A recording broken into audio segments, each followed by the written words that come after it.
আমরা স্বচ্ছতার মাধ্যমে কাজ করতে চাই এবং জবাবদিহিতা নিশ্চিত করতে চাই। আমরা আসলে ফটো কার্ডের রাজনীতি করি না। স্বজন তোষী ছিল, পৃষ্ঠপোষকতার সংস্কৃতি ছিল, একদিকে হচ্ছে তাদের লুটপাটের সংস্কৃতি বিরাজমান ছিল, যার প্রমাণ আমরা দেখেছি। তার সাথে পতিত সরকারের ক্ষেত্রে দেখেছি যে জনগণের উপরে ঋণের বোঝা কিভাবে চাপানো যায় এবং নিজের পকেট ভারী করা যায়, তার জন্যেই পরিকল্পনাকে ব্যবহার করা হয়েছে। অতীতের যে পরিকল্পনাগুলো ছিল সেটি পরিকল্পনা গ্রহণ করার পরের দিন থেকে মৃত হয়ে যেত। অর্থাৎ ওই পরিকল্পনায় যে কৌশলগুলো ছিল, ওই পরিকল্পনায় যে লক্ষ্যগুলো স্থির করা হয়েছিল, তা কখনোই বাস্তবায়িত করা হতো না। তার প্রমাণ আপনারা লক্ষ্য করেছেন যে কিভাবে স্বজনতোষী পৃষ্ঠপোষকতা দিয়ে প্রকল্পগুলো নির্বাচন করা হতো এবং প্রকল্প ব্যয়ে বাংলাদেশ অনেক ক্ষেত্রেই পতিত সরকারের আমলে রেকর্ড করেছে, যার সাথে বাস্তবের কোনো মিল নেই।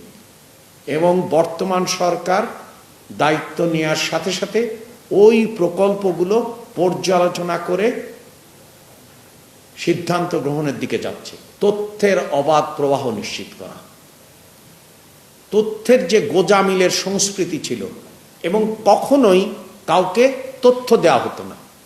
কারণ তথ্য যদি সেটা বাংলাদেশ পরিসংখ্যান ব্যুরো হোক বা অন্য প্রতিষ্ঠানের তথ্য যদি দেওয়া হয়, তাহলে বিশ্ববিদ্যালয়ের ছাত্র, শিক্ষক, গবেষক সবাই কিন্তু জানবেন এবং তারা গবেষণা করে দেখাতে পারেন আসলে সরকার যে দাবি করছে তার সাথে ওই প্রকল্পের যে উদ্দিষ্ট লক্ষ্য ছিল তার কি কোনো মিল আছে।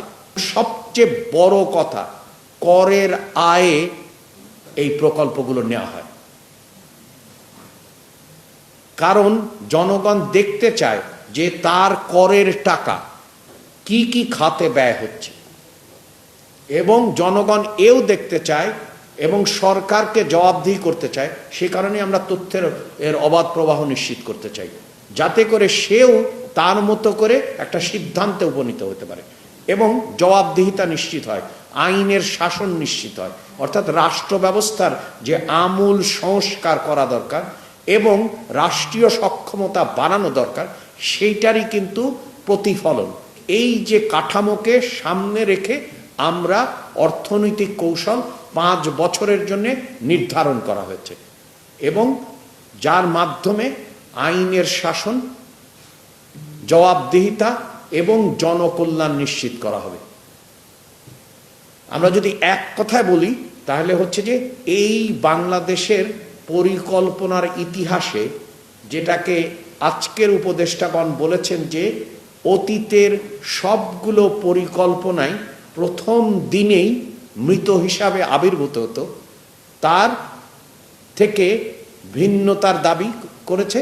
কারণ হচ্ছে যে এখানে যেমন ভিশনের কথা বলা হয়েছে, যেটা অভীষ্ট লক্ষ্য আমরা উল্লেখ করলাম, মাননীয় প্রধানমন্ত্রী গণতান্ত্রিক মানবিক কল্যাণ রাষ্ট্র, তার সাথে সাথে কি কৌশলগুলো হবে সেই কৌশলগুলো উল্লেখ করা হয়েছে।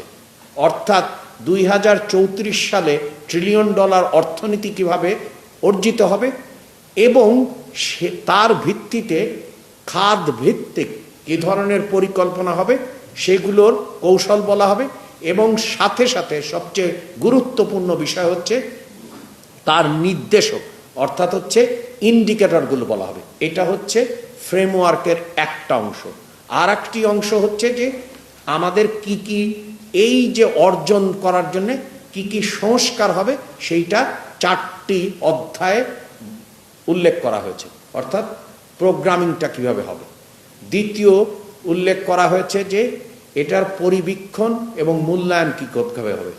তৃতীয়ত আমরা উল্লেখ করেছি যে এখানে কিভাবে নিশ্চিত করা হবে তথ্যের অবাধ প্রবাহ এবং এই যে এই প্রক্রিয়াটা একটা কিভাবে জনবান্ধব হবে এবং জনগণের কাছে জবাবদিহিতা নিশ্চিত করবে। প্রথম বিষয় হচ্ছে যে পরিকল্পনা কমিশনকে একটা ঠুটো জগন্নাথে পরিণত করে পরিকল্পনা দলিলের প্রতি কোনো শ্রদ্ধা না রেখে এটাকে মৃত একটা দলিলে পরিণত করে যেভাবে পারা যায় পৃষ্ঠপোষকতার সংস্কৃতি বজায় রেখে এবং বারবার দাম বৃদ্ধি করে ঋণের মধ্যে ফেলে বাংলাদেশের অর্থনীতিকে ডুবিয়ে দেওয়ার প্রবণতা, এই বিষয়ে আমরা সবাই একমত।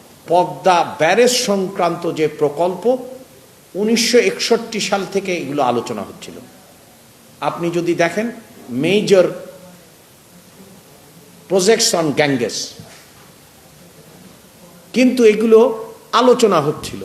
প্রথম পানি এবং পানি সম্পদ ব্যবস্থাপনার সম্পর্কে শহীদ প্রেসিডেন্ট জিয়াউর রহমান উদ্যোগ গ্রহণ করেন এবং তিনি তো কথার বিশ্বাস করতেন না, তিনি বয়ানে বিশ্বাস করতেন না, যার কারণেই আমরা লক্ষ্য করেছি একমাত্র চুক্তি স্বাক্ষরিত হয়েছে যে চুক্তিতে গ্যারান্টি ক্লজ আছে।